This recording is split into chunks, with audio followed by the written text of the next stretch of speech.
வணக்கம் நண்பர்களே, தேனி மாவட்டம் கம்பம் பெஸ்ட் மோட்டார்ஸ் நம்முடைய customer and follower and subscriber உங்களுக்காக ஒரு புது வண்டியை கொண்டு வந்திருக்கேன். என்ன அப்படின்னு பார்த்தீங்கன்னா TVS Ntorq 2020 model, self, alloy wheel, disc and digital meter, Bluetooth எல்லாமே பக்காவாக ஒர்க்கிங் கண்டிஷன் இருக்கு.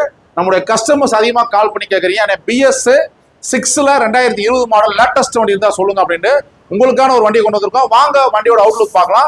ரெட் கலரு, சிங்கிள் ஓனரு, 2020 10ஆம் மாசம், ஒரே ஓனர். வண்டி பக்காவா இருக்கு. செல்ஃப், அலாய்வில், டிஸ்க் எல்லாமே பக்காவா இருக்கு. 2 டயருமே வந்து பிராண்ட் நியூ டயர் போட்டிருக்கோம், புது பேட்டரி போட்டிருக்கோம். கஸ்டமர் பக்காவா மெயின்டைன் பண்ணிருக்காங்க. வண்டியை பொறுத்தளவுக்கு எந்த வித ஸ்கிராச்சஸ் இல்லை, எந்த செலவும் கிடையாது. நம்முடைய கஸ்டமர் உங்களுக்காக ஒரு புது வண்டியை டிவிஎஸ் என்டார் கொண்டு வந்திருக்கோம். இந்த வண்டிக்கு 50% லோன் இருக்கு. நம்முடைய பேஜ் அதிகமாக ஃபாலோ பண்ணுங்க, குரூப்ல ஷேர் பண்ணுங்க. தரமான வண்டிகளை தரமான ரேட்ல தமிழ்நாடு முழுவதும், தேனி மாவட்டம் முழுவதும் குவாலிட்டியான வண்டியில பெஸ்ட் மோட்டார்ஸா கொடுத்துருக்கோம். தேங்க்யூ நண்பர்களே.